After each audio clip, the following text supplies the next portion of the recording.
ಸ್ನೇಹಿತರೆ, ಇತ್ತೀಚೆಗೆ ನೀವು ಸೋಷಿಯಲ್ ಮೀಡಿಯಾಗಳಲ್ಲಿ, ಟಿವಿ ಡಿಬೇಟ್ಗಳಲ್ಲಿ ಒಂದು ವಿಷಯವನ್ನ ಕೆಲವರು ಹೇಳೋದನ್ನ ನೋಡಿರ್ತೀರಾ.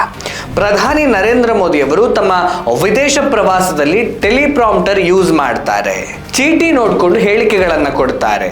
ಈಗಿನ ಪ್ರಧಾನಿಗಳು ಅಷ್ಟೊಂದು ಓದಿಕೊಂಡವರು ಅಲ್ಲ, ಅವರಿಗೆ ಟೆಲಿಪ್ರಾಂಪ್ಟರ್ ನೋಡದೆ ಮಾತನಾಡೋದಕ್ಕೆ ಬರೋದಿಲ್ಲ. ಸಾಕಷ್ಟು ಕಲಿತವರು ಈ ದೇಶದ ಪ್ರಧಾನಿ ಆಗಬೇಕು ಅಂತೆಲ್ಲ ಸೋಷಿಯಲ್ ಮೀಡಿಯಾಗಳಲ್ಲಿ ಬರೆಯೋದನ್ನ, ಟಿವಿ ಡಿಬೇಟ್ಗಳಲ್ಲಿ ಹೇಳೋದನ್ನ ಕೇಳಿಯೇ ಇರ್ತೀರಾ. ಈಗಿನ ಪ್ರಧಾನಿ ನರೇಂದ್ರ ಮೋದಿ ಅವರು ಮಾತ್ರ ಅಲ್ಲ, ಈ ಹಿಂದಿನ ಎಲ್ಲ ಪ್ರಧಾನಮಂತ್ರಿಗಳು ಕೂಡ ತಮ್ಮ ವಿದೇಶ ಪ್ರವಾಸದ ಸಮಯದಲ್ಲಿ ಅಲ್ಲಿ ಯಾವುದೇ ಪತ್ರಿಕಾ ಹೇಳಿಕೆಗಳನ್ನ ಕೊಡಬೇಕಾದ್ರೆ ಅಥವಾ ಬೇರೆ ಬೇರೆ ಸಂದರ್ಭಗಳಲ್ಲಿ ಮಾತನಾಡಬೇಕಾದ್ರೆ ಚೀಟಿಯನ್ನ ಅಥವಾ ಭಾಷಣದ ಪ್ರತಿಯನ್ನ ನೋಡಿಕೊಂಡೇ ಮಾತನಾಡಿದ್ದಾರೆ. ಈ ಬಗ್ಗೆ ಇವತ್ತು ಸಾಕ್ಷಿ ಸಮೇತವಾಗಿ ನಾವು ವಿವರಗಳನ್ನ ನೀಡಲಿದ್ದೇವೆ. ಈ ವಿಡಿಯೋವನ್ನ ಕೊನೆಯ ತನಕ ನೋಡಿ.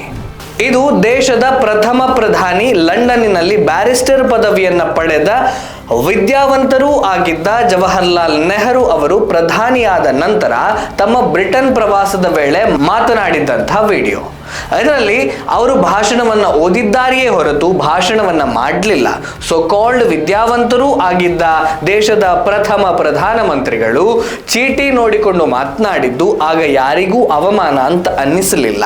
ಈ ವಿಡಿಯೋ ನೋಡಿ. ಇದು ದೇಶದ ಪ್ರಥಮ ಮಹಿಳಾ ಪ್ರಧಾನಿ, ಇಂಟರ್ನ್ಯಾಷನಲ್ ಸ್ಕೂಲ್ ಆಫ್ ಜಿನೆವಾ ಹಾಗೆ ಸ್ವಿಟ್ಜರ್ಲ್ಯಾಂಡ್ ನಲ್ಲಿ ಕಲಿತಿದ್ದಂತಹ ಶ್ರೀಮತಿ ಇಂದಿರಾ ಗಾಂಧಿ ಅವರು ತಾವು ಪ್ರಧಾನಿಯಾಗಿದ್ದಾಗ ಅಮೆರಿಕದ ವೈಟ್ ಹೌಸ್ ನಲ್ಲಿ ಮಾಡಿದ್ದ ಭಾಷಣ.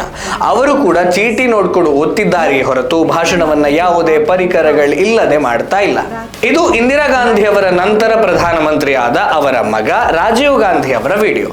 ಲಂಡನ್ನಿನ ಕೇಂಬ್ರಿಡ್ಜ್ ಯೂನಿವರ್ಸಿಟಿಯಲ್ಲಿ ಕಲಿತಿದ್ದಂತಹ ರಾಜೀವ್ ಗಾಂಧಿ ಅವರು ಅಮೆರಿಕಾದಲ್ಲಿ ಭಾಷಣ ಮಾಡುವ ವೇಳೆ ಭಾಷಣದ ಪ್ರತಿಯನ್ನ ಉಪಯೋಗಿಸಿದ್ದಾರೆ. ಆಗಲೂ ಇದು ಭಾರತಕ್ಕೆ ಮಾಡ್ತಾ ಇರುವಂತಹ ಅವಮಾನ ಅಂತ ಯಾರಿಗೂ ಅನ್ನಿಸಲಿಲ್ಲ.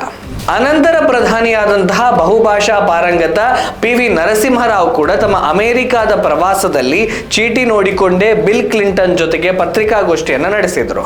ಇಲ್ಲಿ ಬಿಲ್ ಕ್ಲಿಂಟನ್ ಕೂಡ ಚೀಟಿಯನ್ನು ಉಪಯೋಗಿಸಿದ್ರು ಅನ್ನೋದು ನಾವು ಗಮನಿಸಬೇಕಾದಂತಹ ಅಂಶ.